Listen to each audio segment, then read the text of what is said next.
പീതാംബരം കരവിരാജിത ശംഖചക്ര കൗമോദകീ സരസിജം കരുണാസമുദ്രം രാധാസഹായം അതിസുന്ദരമന്ദഹാസം വാതാലയേശമനിശം ഹൃദി ഭാവയാമി.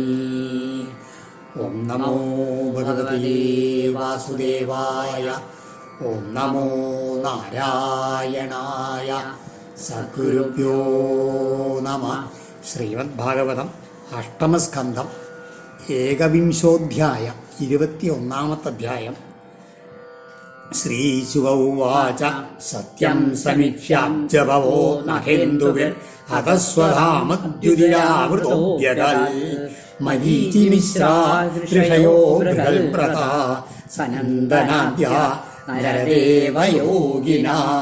ശ്രീശുക ബ്രഹ്മർഷി പരീക്ഷത്തിനോട് കഥ തുടരുകയാണ്. എന്താണ് ഭഗവാൻ ആ രണ്ടാമത്തെ കാലടി വെച്ച് കഴിഞ്ഞില്ല, അതങ്ങനെ കാലങ്ങനെ വളർന്ന് ഭഗവാനാണ്ട് വളർന്ന് അദ്ദേഹത്തിൻ്റെ കാല് ഉപരിലോകങ്ങളായുള്ള മഹർലോകം, ജനലോകം, തപോലോകം ഒക്കെ അതിക്രമിച്ച് സത്യലോകത്തിൽ എത്തിക്കഴിഞ്ഞിരിക്കുന്നു. കഴിഞ്ഞ ശ്ലോകത്തിൽ, കഴിഞ്ഞ അധ്യായത്തിലെ ഒടുവിലത്തെ ശ്ലോകത്തിൽ ആ സമയത്ത് സത്യം സമീക്ഷ്യ അബ്ജഭവോ, ആ സത്യലോകത്തെ സമീക്ഷ്യ കണ്ടിട്ട് ആരാണ്?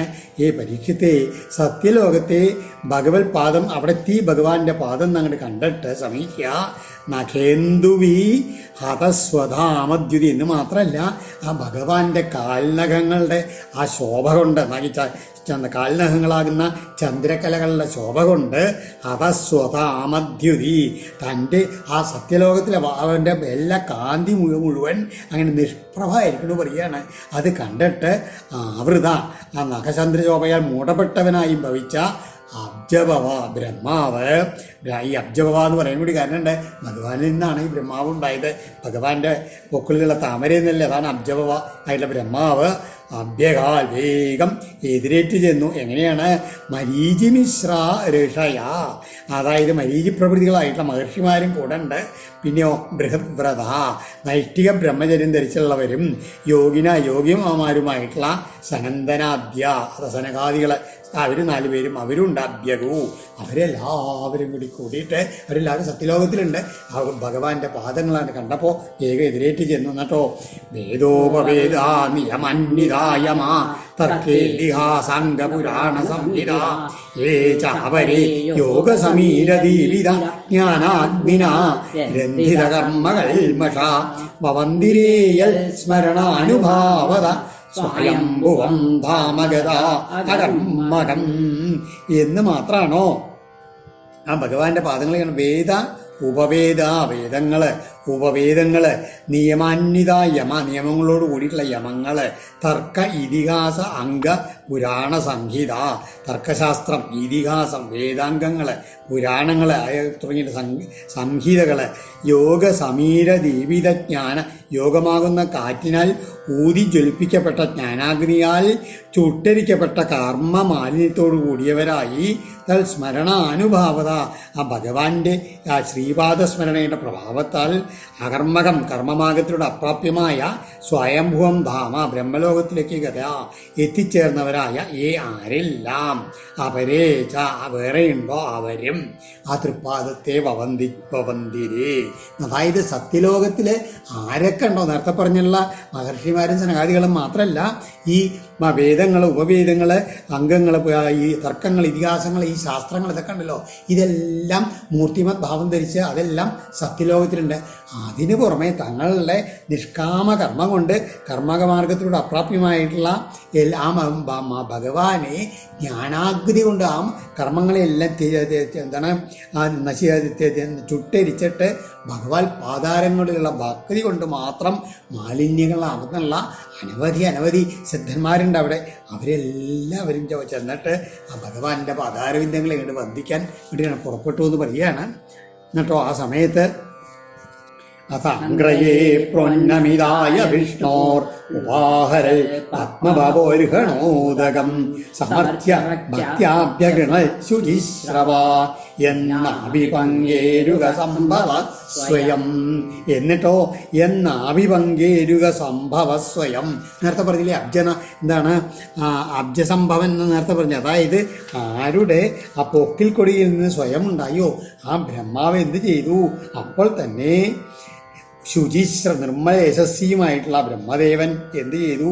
സ്വയം വിഷ്ണു പ്രോന്നമിതായ വേഗം താൻ തന്നെ ആ വിഷ്ണുവിൻ്റെ ഏറ്റവും ഉയർത്തിയിട്ടുള്ള അംഘ്രയെ ആ പാദത്തിനായിട്ട് അരിഹണോദകം പാദ്യം അർഘ്യം ഇത്യാദികളൊക്കെ ഭക്തിയോട് സമർപ്പിച്ച് ആരാധിച്ചിട്ട് അഗൃണാഴ്ച സ്തുതിക്കാനും തുടങ്ങി. ബ്രഹ്മാവ് സ്തുതിക്കാൻ തുടങ്ങിയപ്പോൾ മറ്റുള്ളവരെല്ലാവരും സ്തുതിക്കാൻ തുടങ്ങി. പിന്നെ ആ സമയത്തോ എന്താണ് ഈ ജലം? ധാതു കമണ്ഡല ജലം തദുരുക്രമസ്യ പദാവനേജന പവിത്രതയാ നരേന്ദ്ര സ്വർദുന്യഭുന്നമസി സാ പദവീനിമാർഷ്ടി ലോകത്രയം ഭഗവതോ വിശദേവ കീർത്തി.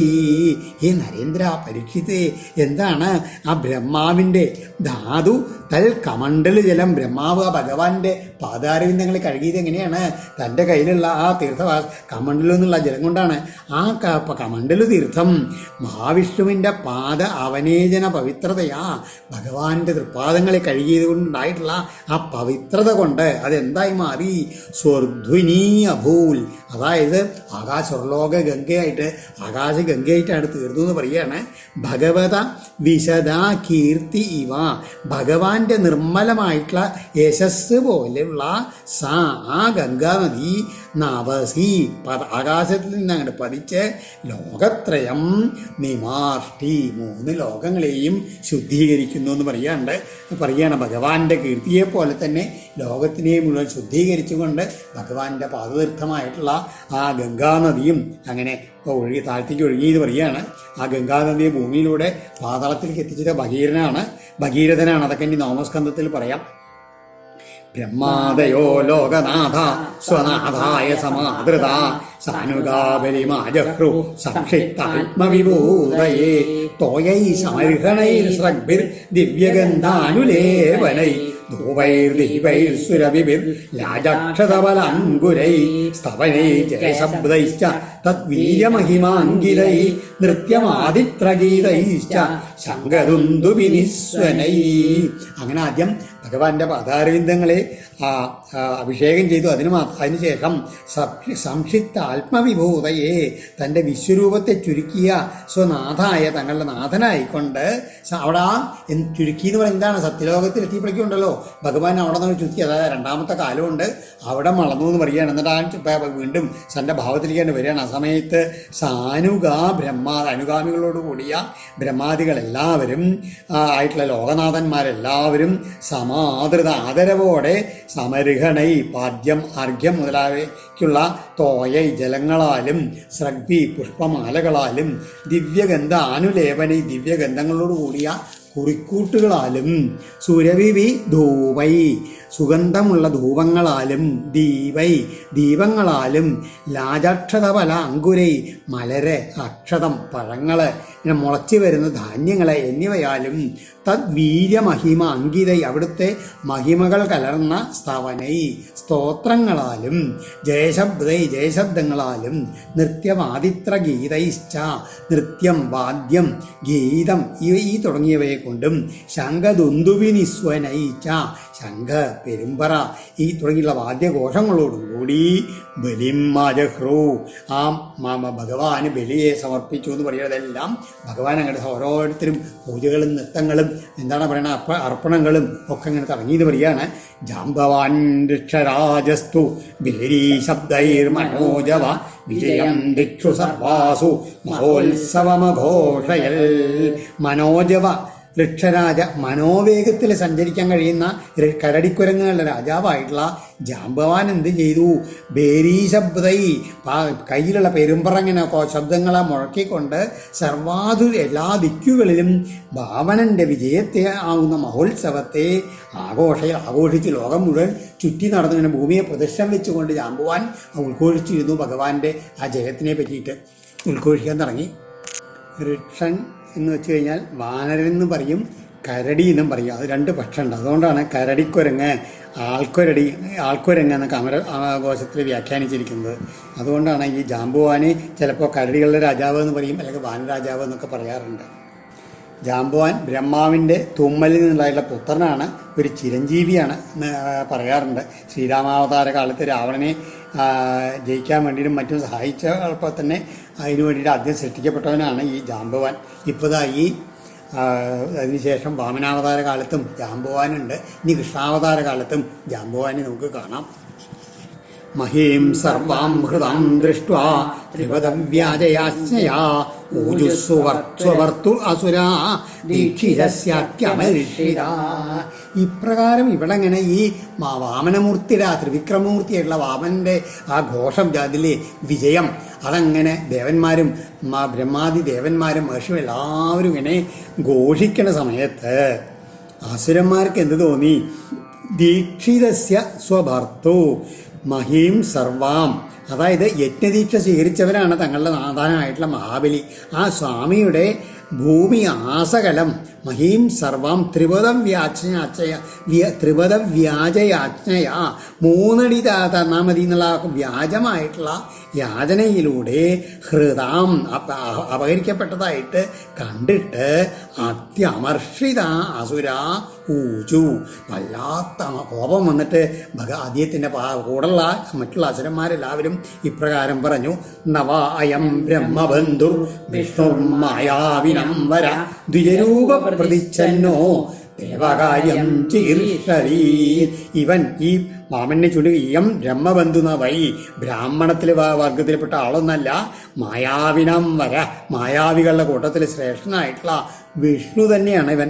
ദ്വിജരൂപ പ്രതിച്ഛന്ന ബ്രാഹ്മണ വേഷം കൊണ്ട് ആ വാസ്തവം മറച്ചു വെച്ചിട്ട് ദേവകാര്യത്തെ ചെയ്തു കൊടുക്കാൻ ആഗ്രഹിച്ചുകൊണ്ട് ഇവിടെ വന്നതാണ്. അനേന യാചമാനേന ശത്രുണാവടുരൂപിണ സർവസ്വം നോഹൃതം ഭർത്തുർ ന്യസ്തദണ്ഡസ്യ ബലീ. വടുരൂപിണ യാചമാനേന, ഒരു ബ്രഹ്മചാരി വേഷത്തോട് കൂടിയിട്ട് തൻ്റെ മുമ്പിൽ വന്ന് യാചിച്ചിട്ടുള്ള അനേന ശത്രുണ, ഈ ശത്രുവിനാൽ ബർഹിഹി ന്യസ്തദണ്ഡസ്യ, യജ്ഞത്തിൽ വ്യാപൃതനാക കാരണം ഹിംസ ഉപേക്ഷിച്ചുള്ള ഭർത്തു, നമ്മുടെ സ്വാമിയുടെ സർവസ്വവും ഹൃദം കൈക്കലാക്കപ്പെട്ടു. സത്യവ്രതസ്യ സതതം ലിഖിതസ്യ വിശേഷത നാനൃതം ഭാഷിതും ശക്യം ബ്രഹ്മണ്യസ്യ ദയാവതാ. സതതം സത്യവ്രതസ്യ, അദ്ദേഹം ഇങ്ങനെയാണ്, എല്ലായ്പ്പോഴും സത്യത്തിൽ ഉറച്ചു നിൽക്കുന്നവനാണ്. വിശേഷത, പ്രത്യേകിച്ച് യജ്ഞദീക്ഷ എടുത്തവനും ബ്രഹ്മണ്യസ് ബ്രാഹ്മണ ഭക്തനും ദയാവത ദയാലുമായവന് അനൃതം അസത്യം ഭാഷിതും നശയ്ക്ക് ഒരിക്കലും പറയുവാൻ കഴിയില്ല എന്ന് പറയണം. അതുകൊണ്ട് തസ്മാൽ അസ്യ വധോ ധർമ്മോ ഭർത്തുശുശ്രൂഷണം ചതാം ഇത്യായുധാനി ജഗൃഹുർ ബലേരനുജരാസുരാ. അസ്മാൽ, അതുകൊണ്ട് അദ്ദേഹത്തിന് വേണ്ടിയിട്ട് നമ്മൾ എന്ത് ചെയ്യണം? അദ്ദേഹത്തിന് ഈ തരത്തിൽ നുണ പറഞ്ഞ് പറ്റിച്ചുള്ള ഈ വിഷ്ണുവിനെയും അവൻ്റെ കൂടെയുള്ള ആൾക്കാരെയൊക്കെ നമ്മൾ ആയുധങ്ങളാൽ എടുത്തിട്ട് എന്ത് ചെയ്യണം? ജഗൃഹത്തിൽ അവരെ തോൽപ്പിക്കന്നെ വേണം, അതായത് വധിക്കന്നെ വേണമെന്ന് പറഞ്ഞാൽ അത് നമ്മുടെ ധർമ്മമാണ്. നമ്മുടെ മഹാബലിയുടെ സഹായത്തിന് വേണ്ടി നമ്മൾ പ്രവർത്തിക്കേണ്ടത് നമ്മുടെ ധർമ്മമാണെന്ന് പറഞ്ഞുകൊണ്ട് അസുരന്മാരെല്ലാവരും തങ്ങളുടേതായിട്ടുള്ള ആയുധങ്ങളൊക്കെ എടുത്തുകൊണ്ട് മഹാവിഷ്ണുവിൻ്റെ നേരിട്ട് അങ്ങോട്ട് ചെല്ലാണ്.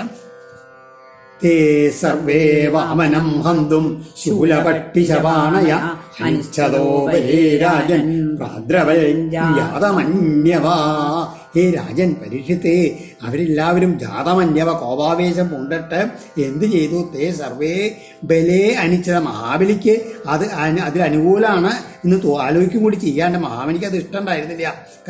അനിച്ഛത, ബലിക്ക് അതിന് ആഗ്രഹം ഉണ്ടായിരുന്നില്ല. എങ്കിൽ കൂടി വാമനം ഹന്തും, ആ വാമനനെ വധിക്കുവാൻ വേണ്ടി ശൂല പട്ടിശപാണയ, ശൂലം കുന്തം എന്നീ ആയുധങ്ങളൊക്കെ എടുത്തുകൊണ്ട് ഓടി കണ്ട് എത്തി. താൻ അഭിദ്രവതോ ദൃഷ്ട്വാ ദിവിജാനീകവൻ നൃപ പ്രഹസ്യാനുജരാ വിഷ്ണു പ്രത്യഷേധന്നുദായുധാ. ആ സമയത്ത് പരീക്ഷിത്തെ അഭിദ്രവത ദിദിജാനീകവൻ നേരിട്ട് ഓടി വരുന്ന അസുര സൈന്യ നായകരായിട്ടുള്ള അവരെ കണ്ടിട്ട് വിഷ്ണു അനുചര ഭഗവാന്റെ പാർഷദന്മാർ ഉദായുധ ഉയർത്തിപ്പിടിച്ച ആയുധങ്ങളോടുകൂടി പ്രഹസ്യ ഒന്ന് പൊട്ടിച്ചിരിച്ചുകൊണ്ട് പ്രത്യക്ഷേതൻ അവരെ വിലക്കി. അവര് ആ പൊട്ടിച്ചിരി എന്തിനാണ്, ഇത് നിങ്ങൾക്ക് കൂട്ടിയൊന്നും ആവില്ല, ഞങ്ങൾക്ക് അതിൽ കഴിവുണ്ടെന്നുള്ള ആ ഒരു ഭാവത്തിലാണ്, ജയഭാവത്തിലാണ് അവരെയൊക്കെ തടഞ്ഞത്. ആരൊക്കെയാണ് അവര്? നന്ദ സുനന്ദോദജയോ വിജയ പ്രബലോബല കുമുദ കുമുദാക്ഷശ്ച വിശ്വക്സേന പദത്രിരാൾ ജയന്ത ശ്രുതദേവശ്ച പുഷ്പദന്തോദ സത്വത സർവേ നാഗായുധ പ്രാണാ ചമും തേ ജഗ്മുരാസുരീം ഹന്യമാനാൻ സ്വകൻ ദൃഷ്ട്വാ പുരുഷാനുജരൈർബലി ഹരയാമാസ സംരബ്ധൻ കാവ്യശാമനുസ്മരൻ.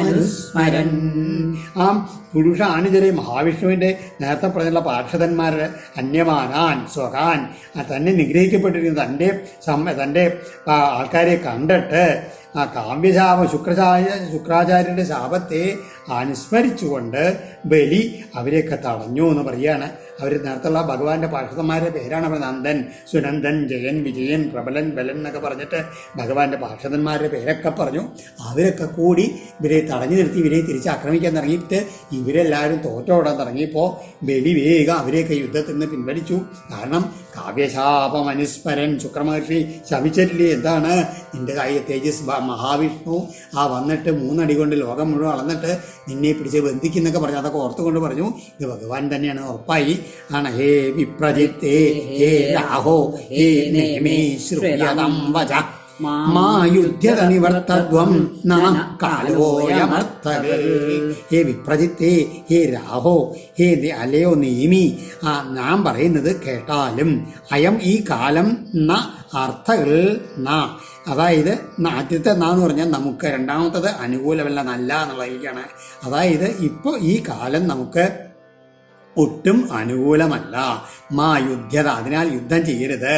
നിവർത്തധ്വം, നിങ്ങളെല്ലാവരും പിൻവാങ്ങുവിൻ എന്നാണ് മഹാബലി പറഞ്ഞത്. യപ്രഭു സർവഭൂതാനം സുഖദുഃഖോപവർത്തയേ തം നാദിവർത്തിതും ദൈത്യ പൗരുഷൈരീശ്വര പുമാൻ. ഹേ ദൈത്യന്മാരെ, നിങ്ങൾ ഒരു കാര്യം മനസ്സിലാക്കൂ.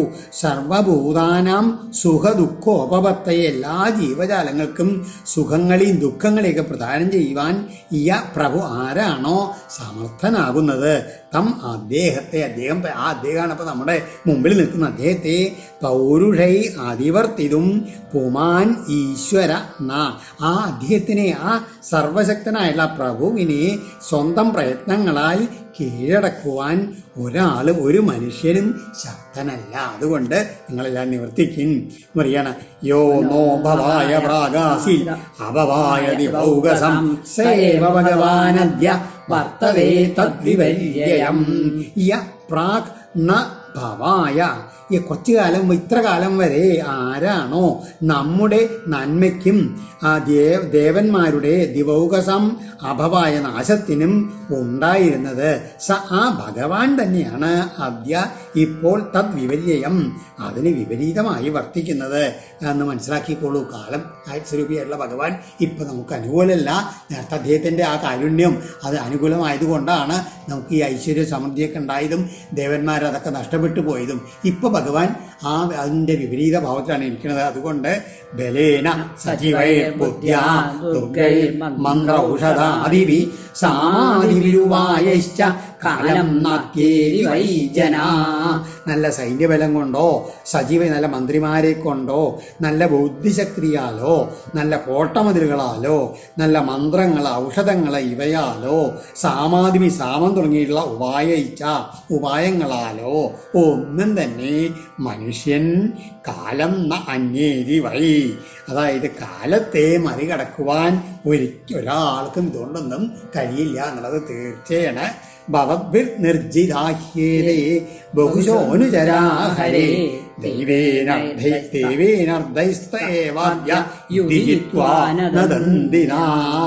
ഏതേ ഹരേ അനുചര, ഈ വിഷ്ണുവിന്റെ പാർഷദന്മാര് ദൈവേന ഈശ്വരാധീനത്താൽ ഋദ്ധൈ അഭിവൃദ്ധി പ്രാപിച്ച ഭവാന്മാരാൽ ബഹുശ പലതവണ പരാജയപ്പെടുത്തപ്പെടായിട്ടുണ്ടായിരുന്നില്ലേ മുമ്പേ. പക്ഷെ ഇപ്പോൾ അവർ തന്നെ യുദ്ധത്തിൽ നമ്മളെ പരാജയപ്പെടുത്തി അലറുകയാണ് ചെയ്യണത് എന്ന് മനസ്സിലാക്കിക്കോളൂ. അതുകൊണ്ട് ഏതൻവയം വിജയിഷ്യാമോ യദി ദൈവം പ്രസീദതി തസ്മാൽ കാലം പ്രതീക്ഷത്വം യോ നോർത്ഥത്വായ കൽപ്പതേ. അതുകൊണ്ട് നമ്മൾ എന്ത് ചെയ്യണം? ഇവരെ അതായത് ഈശ്വരാധീനം ഉണ്ടാവുന്ന സമയത്ത് ദൈവം പ്രസീദതി യതി, എപ്പോൾ നമുക്ക് ഈശ്വരാധീനം ഉണ്ടാവണോ ആ സമയത്ത് നമുക്ക് ഇവരെയൊക്കെ ജയിക്കാൻ കഴിയുന്നതാണ്. അതുവരെ അർത്ഥത്വായ നമ്മുടെ കാര്യസാധ്യതയ്ക്ക് യാതൊന്നോ കൽപ്പത ഉതകുന്നത് തം കാലം അനുകൂലമായിട്ടുള്ള കാലത്തെ പ്രതീക്ഷിച്ചിരിക്കൂ. ഇപ്പം യുദ്ധത്തിനൊന്നും പുറപ്പെടണ്ട, കാലം തെളിഞ്ഞ് നമ്മുടെ കാലം തെളിയുന്ന സമയത്ത് നമുക്ക് യുദ്ധത്തിൽ ഇവരെയൊക്കെ ജയിക്കാമെന്ന് പറഞ്ഞ് ആശ്വസിപ്പിക്കുകയാണ്, അവരെയൊക്കെ യുദ്ധത്തിൽ നിന്ന് വിരമിപ്പിക്കുകയാണ് മഹാബലി. ശ്രീശുകൗവാച പത്യുർനിഗതിതം ശ്രുത്വാ ദൈത്യദാനവയൂഥവ രസം നിർവിശൂരാജൻ വിഷ്ണുപാർഷദാടിതാ. ശിശുബ്രഹ്മർഷി പറയുകയാണ്, ഹേ പരീക്ഷിത്തേ, വിഷ്ണുപാർഷദാടിതാ, വിഷ്ണുപാർഷദന്മാരാൽ ഇങ്ങനെ താടിക്കപ്പെട്ടവരായിട്ടുള്ള ദൈത്യന്മാരുടെയും ദാനവന്മാരുടെയൊക്കെ ആ സൈന്യാധിപന്മാര് പത്യു നിഗതിതം ശ്രുത്വ, തങ്ങളുടെ സ്വാമിയായിട്ട് ബലിയുടെ വാക്കുകൾ കേട്ടിട്ട് രസാദനത്തിലേക്ക് അവരെല്ലാവരും പോയി എന്ന് പറയുകയാണ്. കാരണം ഇനിയിപ്പോൾ ഇവിടെ നിന്നിട്ട് കാര്യമില്ല.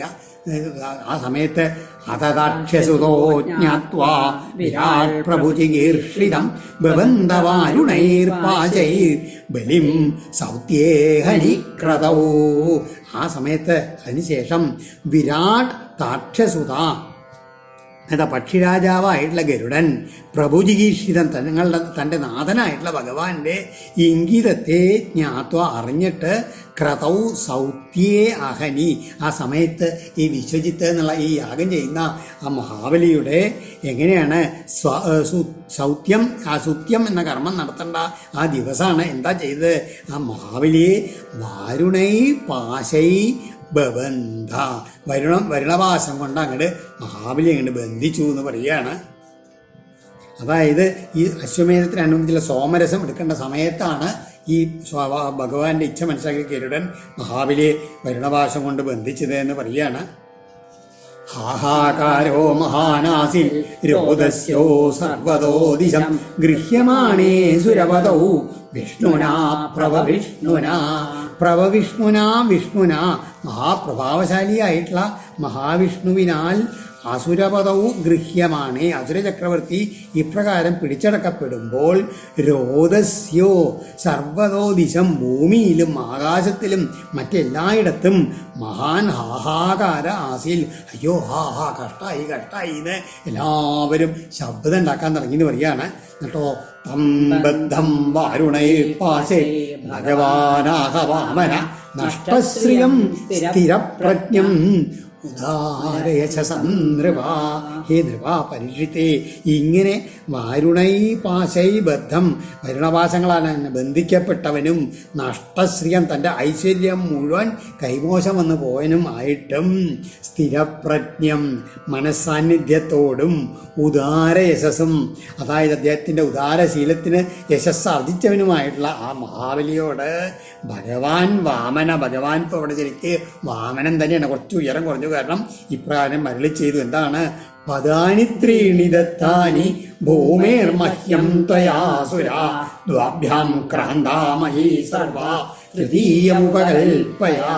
ഹേ അസുര, മഹ്യം ത്വയാ ഭൂമേ ത്രീണി പദാനി ദത്താനി, അങ്ങനെക്ക് ഭൂമിയിൽ 3 അടി മതില്, എൻ്റെ കാലുകൊണ്ടുള്ള 3 അടി മണ്ണ് ദാനം ചെയ്യപ്പെട്ടതാണ്. ദ്വാഭ്യാം 2 അടി കൊണ്ട് ഞാൻ ഈ ഭൂമി ആഗമനം മഹീ സർവാ ക്രാന്ത അളന്നു തീർന്നു. തൃതീയം 3-ാമത്തേതിന് എവിടെ സ്ഥാനം കാണിക്കൂ? ഉപകൽപ്പയ എന്ന് പറയാണ്. യാവൽ തപത്യസൗ ഗോഭിർ യാവതിന്ദു സഹോടുഭി യാവൽ വർഷതി പർജന്യ താവതീ ഭൂരിയം തവാ.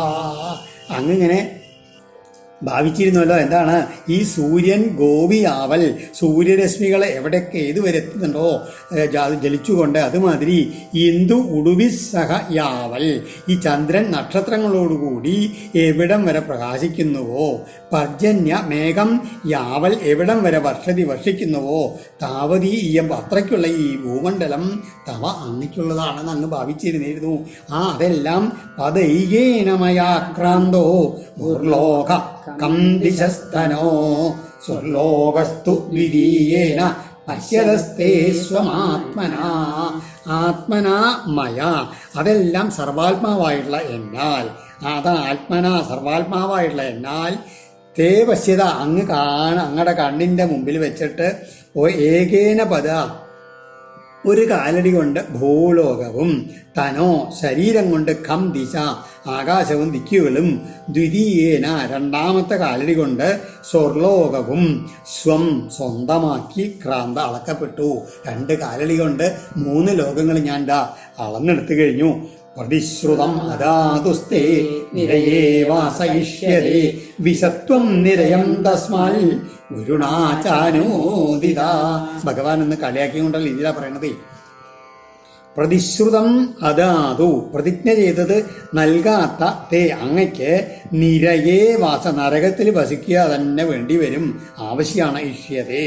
അതിനാൽ ഗുരുണ അനുമോദി, അങ്ങ് ഗുരു അനുഗ്രഹിച്ചിട്ടുണ്ടല്ലോ നരകത്തിൽ പോകാൻ പറഞ്ഞിട്ട്, അനുമോദനുമായിട്ട് ത്വം ഭവാൻ നിരയം നരകത്തെ പ്രവേശിക്കൂ എന്നാ പറഞ്ഞത്. വൃഥാ മനോരഥസ്തസ്യ ദൂരേ സ്വർഗപദത്യത പ്രതിശ്രുതസ്യ ആദാനേന യോർത്ഥിനം വിപ്രലംബതേ. പ്രതിശ്രുതസ്യ, അതായത് പ്രതിജ്ഞ ചെയ്തത് അദാനേന നൽകാതെ, ആരാണോ അർത്ഥിനം വിപ്രലംബതേ യാചകനെ ചതിക്കുന്നത്, അവന്റെ മനോരഥം വെറുതെയാണ്, വ്യർത്ഥാണ്. അവന് സ്വർഗം എന്നുള്ളത് വളരെ ദൂരത്താണ്. അധപ്പദ്ധതി അവൻ അധപ്പതിക്കുകയെ ചെയ്യൂ എന്ന് പറയുകയാണ് ഭഗവാൻ. വിപ്രലബ്ധോ ദദാമീതി ത്വയാഹം ചാഢ്യമാനിന തദ്വ്യളീകബലം ഭുങ്ക്വ നിരയം കഥയിൽ സമാ. താൻ വലിയ കേമനാണ്, ആഢ്യമാനിന ദുരഭിമാനിയായിട്ടുള്ള അങ്ങയാൽ ദദാമി ഞാനിതാ തരുന്നു എന്ന് വാഗ്ദാനം ചെയ്ത് അഹം വിപ്രലബ്ധ ഞാൻ വഞ്ചിക്കപ്പെട്ടവനായി. അതിനാൽ വ്യളീകബലം, ആ ബോഷ്ക്ക് പറഞ്ഞതിൻ്റെ ആ ഫലം ഉണ്ടല്ലോ, അതായിട്ടുള്ള നിരയം നരകത്തെ കതിജിൽ കുറെ വർഷങ്ങളോളം ബുംഫ അനുഭവിച്ചോളൂ എന്ന് പറഞ്ഞാൽ അങ്ങോട്ട് ഭഗവാൻ കളിയാക്കിയിട്ടാണ് വിടുകയാണ്. ഓം ശ്രീകൃഷ്ണാർപ്പണമസ്തു. ഇത് ശ്രീമദ് ഭാഗവതേ മഹാപുരാണേ പാരമഹംസ്യാം സംഹിതായാം അഷ്ടമസ്കന്ധേ വാമന പ്രാദുർഭാവേ ബലിനിഗ്രഹോ നാമ ഏകവിംശോധ്യായ. സർവത്ര ഗോവിന്ദനാമ സങ്കീർത്തനം. ഗോവിന്ദ ഗോവിന്ദ. ഹരേ നാരായണ.